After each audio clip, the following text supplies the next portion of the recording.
lies. Look me in the face, tell me that you love me, even if it's fake. Hello everyone, welcome back to my channel commerce with Anjali Talwar. So आज हम अपना next chapter start करेंगे। Trial balance हम already cover कर चुके हैं 2 classes लगा के। तो आज हमने स्टार्ट कर रहे हैं नेक्स्ट चैप्टर, जो कि है बैंक रिकन्सिलिएशन स्टेटमेंट, BRS इसको हम डिनोट करते हैं। इसको नॉर्मली BRS के नाम से हम जो है लिखेंगे, ठीक है। बैंक रिकन्सिलिएशन स्टेटमेंट ये होता क्या है? पहली बात तो ये समझो कि जब मैंने आपको अकाउंट्स का पूरा प्रोसेस समझाया, उसके बीच में हमने क्या किया था, जर्नल बनाई थी रिकॉर्डिंग के लिए, क्लासीफाई के लिए लेजर बनाया, समराइज के लिए ट्रायल बैलेंस बनाया, राइट। और जर्नल के साथ कुछ सब्सिडरी बुक्स की थी और कैश बुक वगैरह की थी, याद आया? तो इन सब में कहीं भी BRS का तो नाम ही नहीं किया हमने थ्योरी में, कहीं भी BRS का तो नाम ही नहीं किया। तो मैं बीच में ये कहाँ से आ गया? ट्रायल बैलेंस के बाद तो समराइज के बाद तो हमने फाइनल अकाउंट्स बनाने थे। फाइनल अकाउंट्स का मतलब ट्रेडिंग P&L और बैलेंस शीट। अब बीच में ये क्या आ गया? तो एक बात समझो कि BRS एक स्टेटमेंट है, अकाउंट नहीं है, क्योंकि ये इनके बीच में तो आया नहीं ना। तो ये क्या है? कोई अकाउंट नहीं है। BRS एक स्टेटमेंट है जिसमें हम कैश बुक बनाते हैं। कैश बुक सीखिए, कैश बुक याद है ना? तो जब हम कैश बुक बनाते हैं, देखो यहाँ पे एक चीज़ करवाती हूँ, पेज है क्या कोई? चलिए देखो, पहले ना यहाँ पे एक चीज़ समझो कि हम जो कैश बुक बनाते हैं, ठीक है, जिसमें डबल कॉलम कैश बुक, जिसमें बैंक का भी क्या होता है, कॉलम होता है, उसका जो बैलेंस आया, उसका बैलेंस हमेशा क्या आता है? डेबिट आना चाहिए। डेबिट है तो पॉजिटिव है और क्रेडिट है तो नेगेटिव है। ये बात समझ आई? तो जो हम कैश बुक बनाते हैं, बैंक वाली, बैंक कॉलम वाली, डबल कॉलम वाली, उसका बैलेंस, और जो हमारी पासबुक होती है, पासबुक पता है? जो हमारी पासबुक होती है, अच्छा बताओ फटाफट, पासबुक क्या होता है? पासबुक होता है हमारे पास जब भी हम अकाउंट ओपन करवाते हैं। शायद आप में से कईयों को पता होगा अपने पेरेंट्स के साथ, अगर आप बैंक जाते होंगे या खुद भी कोई काम करते होंगे, तो जब बैंक की जो भी स्टेटमेंट, आजकल तो वैसे ही ऑनलाइन चलता है कि हमारे पास फोन के ऐप में ही सारी ट्रांजैक्शन शो हो जाती है, लेकिन एक कॉपी टाइप मिलती है। उस कॉपी में हम जाके जो है ना, एक मशीन लगी होती है, उसमें जाके प्रिंट करवाते हैं, उसको हम पासबुक कहते हैं, जिसमें सारी ट्रांजैक्शन लिखा होता है और एट द एंड हमारा बैलेंस लिखा होता है, ठीक है। यहाँ तक समझ आया? तो जो हमने, अब समझो, जो हमने कैश बुक बनाई और जो बैंक में पासबुक बनी, ठीक है, मतलब कैश बुक में बैंक कॉलम की बात हो रही है यहाँ पे, उन दोनों का बैलेंस इक्वल आना चाहिए कि नहीं आना चाहिए? उन दोनों का बैलेंस इक्वल होना चाहिए। इस बात को समझ रहे हो कि मैंने कैश बुक में लिखवाया कि मैंने 20,000 कैश में मतलब बैंक में जमा करवाए और 8,000 निकलवा लिए, तो मेरे कैश बैंक बैलेंस कितना शो हो रहा है? 12,000, ठीक है। सेम पासबुक में भी यही चीज़ होनी चाहिए कि कितना शो होना चाहिए? 12,000। अगर पासबुक में 12,000 ना शो होकर 11,000 या 15,000 शो हो रहा है, दोनों पॉसिबल हैं, तो उसके टाइम पे हम एक, क्योंकि हमने क्या किया, कोई गलती की है, फिर समझ रहे हो? क्योंकि हम क्या है, देखो पासबुक तो मशीन से बनती है, तो इसकी गलती तो होगी नहीं, ठीक है। तो गलती किसकी होगी? हमारी। तो हम अपने अकाउंट में चेक करेंगे कि हमने ऐसी क्या मिस्टेक की है कि हमारा जो बैलेंस है वो पासबुक जैसा सेम नहीं आ रहा, समझे? तो उस मिस्टेक को ठीक करने के लिए एक स्टेटमेंट बनाएंगे ताकि इन दोनों का बैलेंस पता लग जाए, वो होगा बैंक रिकन्सिलिएशन स्टेटमेंट। और एक और बात समझो यहाँ पे, जो चीज़ जब मैं बैंक की एंट्रीज करती हूँ, तो अगर बैंक बढ़ रहा है तो मैं डेबिट करती हूँ, और अगर बैंक में पैसा कम हो रहा है तो मैं क्रेडिट करती हूँ।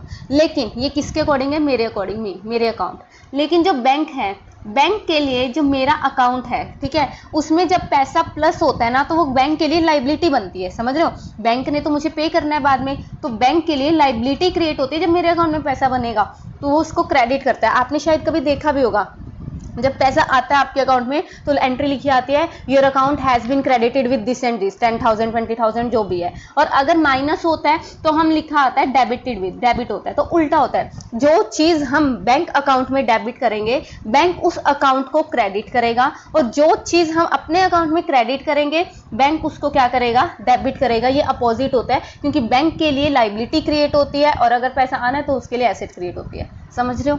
यहाँ तक समझ आया? इसीलिए अगर हमारा डेबिट बैलेंस बच रहा है तो बैंक में हमारा क्रेडिट बैलेंस उतना ही, लेकिन अमाउंट उतना ही होना चाहिए, ठीक है। तो अगर अमाउंट सेम नहीं आ रहा, बैलेंस सेम नहीं आ रहे, उसको ठीक करने के लिए एक स्टेटमेंट बनती है जिसको हम कहते हैं बैंक रिकन्सिलिएशन स्टेटमेंट। सो BRS कोई अकाउंट नहीं है, कोई डबल एंट्री सिस्टम वाली टेंशन नहीं लेनी इसमें, डेबिट क्रेडिट क्या होगा कैसे नहीं, क्योंकि ये कोई अकाउंट नहीं है, ये क्या है? एक स्टेटमेंट है, समझे? इजी, स्टार्ट करें। सो बैंक रिकन्सिलिएशन स्टेटमेंट है। चैप्टर बढ़ने के बाद हमें मीनिंग पता होगा, कैश बुक और पासबुक में क्यों डिफरेंस आता है और क्यों जरूरी है BRS बनाना। ये आज की क्लास में हम तीनों पॉइंट्स यहीं पे कवर करने वाले हैं, ठीक है। उसके बाद प्रोसीजर क्या है बनाने का, और हम 4 तरह की जो है वेंडेड कैश बुक्स वगैरह सीखेंगे। 4 तरह की हम क्या बनाएंगे, BRS बनाएंगे, उसको हम आगे की 2 क्लासेस में कवर करने वाले हैं। तो 3 क्लासेस में आपका ये चैप्टर कंप्लीट हो जाएगा, ठीक है। सो स्टार्ट करते हैं meaning of bank reconciliation statement. कहता हूँ नॉर्मली क्या होता है, हर फर्म का देखो 2 तरह के अकाउंट होते हैं। 2 तरह के अकाउंट कौन से होते हैं बैंक में, सेविंग अकाउंट, एक होता है करंट अकाउंट। इसमें फ़र्क क्या होता है, जब कोई स्टूडेंट, लाइक आप स्टूडेंट हो, अगर आप 18 अबव हो गए हो, या फिर एज अ स्टूडेंट अगर आप 18 अबव नहीं है तो आप अपने पेरेंट्स के साथ जॉइंट अकाउंट भी ओपन कर सकते हो। तो जो अकाउंट ओपन होगा वो सेविंग अकाउंट होता है। लेकिन जो बिजनेसमैन होते हैं ना, उनका सेविंग अकाउंट ना होकर करंट अकाउंट होता है, जिसमें हम नंबर ऑफ ट्रांजेक्शन जितनी मर्जी कर सकते हैं, इसीलिए उनका कौन सा होता है, करंट अकाउंट, ठीक है। ये ध्यान में रखना। नॉर्मल सेविंग होता है, जैसे मेरा भी सेविंग ही है, ठीक है, तो वो चीज़। सो यूजुअली हर फर्म एक करंट अकाउंट ओपन करता है बैंक के साथ, ताकि उसकी ट्रांजैक्शन जो भी बैंक में होगी, ठीक है, वो रिकॉर्ड करेंगे और बैंक कॉलम अपनी कैश बुक में। यही करते हैं हम। बैंक एक सेपरेट अकाउंट बनाता है हर फर्म के लिए, ठीक है, और सारी ट्रांजैक्शन उसमें लिखता है। तो बैंक उसकी एक कॉपी देता है, ठीक है, इन्फॉर्मेशन देता है, जो मैं आपको बताया पासबुक है ना, जो कॉपी है वो बैंक देता है in the form of bank passbook या बैंक स्टेटमेंट के नाम से आपको बताता है कि ये डेबिट हुआ है आपके अकाउंट में, ये क्रेडिट हुआ है, इसकी वजह से आपका क्या है, बैलेंस है। ये बात समझ आई। So since all the transactions are recorded in the bank, with the bank are recorded in the books, तो there will be no difference. तो इनमें कोई डिफरेंस होना नहीं चाहिए हमारे किस में, बैंक बैलेंस में, जो हमने कैश बुक में बैंक अकाउंट बनाया और पासबुक बनाया। अगर दोनों क्या होने चाहिए, टैली होने चाहिए, क्योंकि जब बैंक में हम डिपॉजिट करवाएंगे तो हम डेबिट करेंगे, वो क्रेडिट करेगा। अगर हम निकलवाएंगे, हम क्रेडिट करेंगे, वो डेबिट करेगा। तो चाहे साइड अपोजिट हो, लेकिन अमाउंट सेम होना चाहिए। ये बात समझ आई, ठीक है। सो सारी एंट्रीज रिकॉर्ड करते हैं, debit must tally with the passbook, and conversely जो सारी एंट्रीज रिकॉर्ड करते हैं क्रेडिट साइड में, वो टैली होनी चाहिए डेबिट ऑफ द पासबुक, समझे। सो किसी भी टाइम पे अगर बैंक बैलेंस जो कैश में शो किया है वो टैली होना चाहिए पासबुक से। अगर कई बार कहते हैं ये 2 बैलेंस टैली नहीं होते, यहाँ पे आ जाओ, this 2 balance do not tally, तो इसका मतलब है कहीं ना कहीं किसी ना किसी डेट पे कोई ना कोई हमने क्या की है, मिस्टेक की है, और but not in the passbook and vice versa. या तो हमने किसी जगह एंट्री भूल गई लिखनी, गलत लिख दी, इस टाइप से। तो इसीलिए एक स्टेटमेंट बनाई जाएगी जिसमें हम रीज़न देखेंगे कि क्यों डिफरेंस आया, और उसी स्टेटमेंट हम क्या कहते हैं, बैंक रिकंसिलिएशन स्टेटमेंट, ठीक है। सो बैंक रिकंसिलिएशन स्टेटमेंट क्या है, bank BRS is a statement prepared mainly to reconcile difference between the bank balance shown by cash book and the bank passbook। Difference के causes क्या हैं, देखो क्यों difference हो सकता है, तो 2 तरह के डिफरेंस हो सकते हैं। एक तो टाइम गैप हो सकता है कि मैंने आज, अब मुझे बात सुनो, आज है टुडे, ठीक है, आज मैंने, जब भी आप वीडियो देख रहे हो, ठीक है, टुडे, आज मैंने क्या किया, बैंक में चेक लगा दिया, बैंक में क्या किया, चेक सबमिट करवा दिया। तो मैंने अपनी बैंक में जो हमारा कैश बुक था बैंक बैलेंस में, उसी में आज डेबिट कर लिया कि नहीं कर लिया।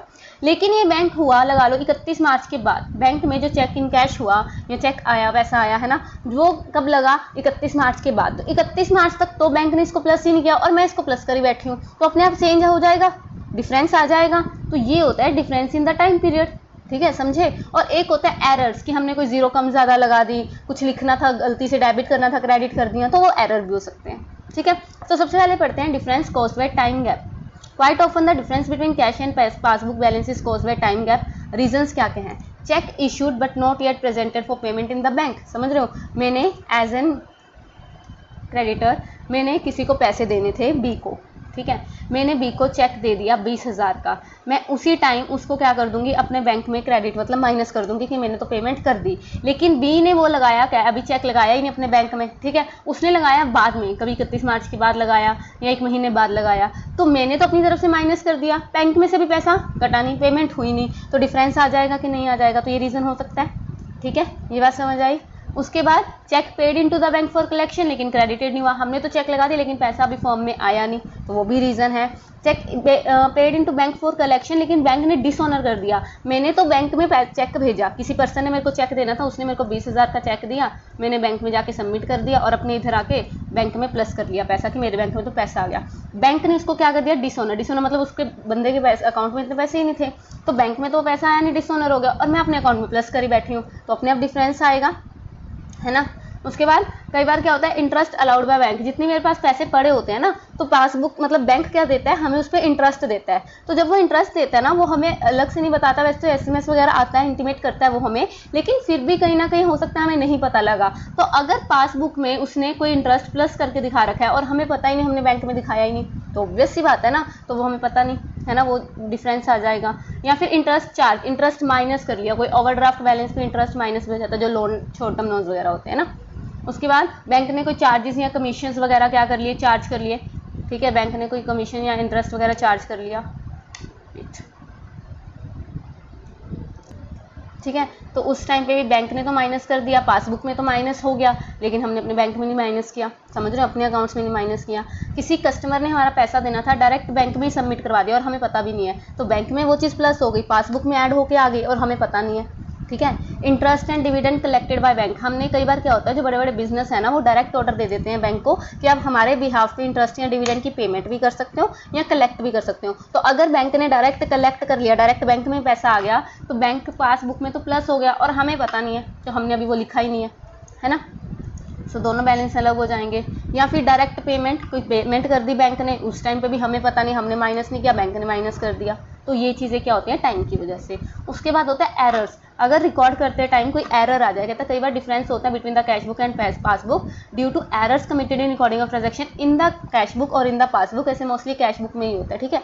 तो क्या हो सकता है, कहता बाय द फर्म, फर्म क्या क्या गलती कर सकती है, कहता समटाइम द फर्म में commit errors while recording entries, such errors में भी चेक इशू किया क्रेडिटर को लेकिन वो लिखना ही भूल गए, कैश बुक में लिखना भूल गए, चेक डिपॉजिट तो कर दिया बैंक में लेकिन कैश बुक में लिखना भूल गए, या बैलेंस या टोटल निकालते हुए जो बैंक वाला कॉलम है उसके जो है गलती कर दी, है ना। और बैंक क्या गलती कर सकता है, कहता है sometime the bank commits an error and record a wrong entry in the customer account which causes a difference. वैसे बहुत कम होता है, बहुत ज़्यादा कम है अब तो ये, लेकिन फिर भी कहीं ना कहीं चलो 100 में से एक आधा केस हो सकता है कि बैंक क्या करे, एंट्री ही गलत, मतलब किसी और के पर्सन की एंट्री हमारे अकाउंट में कर दे या लिखना भूल जाए, तो वो चीज़ें आ जाएंगी।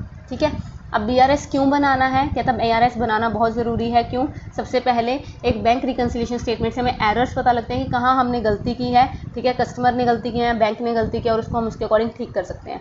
BRS बनाने पर जो कस्टमर है वो श्योर हो जाता है कि उसका बैंक बैलेंस और कैश बुक अगर आपस में मेंटेन हो रही है और जो भी डिफरेंस है उसको पता लग जाता है। ठीक है, तो वो चीज़ आ जाएगी। उसके बाद एक रिकन्सिलिएशन स्टेटमेंट उनको जो है रिवाइज कैश बुक बनाने में भी हेल्प करते हैं, दोबारा भी बना सकते हैं, जिसमें बैंक चार्जेस वगैरह, इंटरेस्ट अलाउड वगैरह भी हम डायरेक्ट फिर लिख लेते हैं, है ना।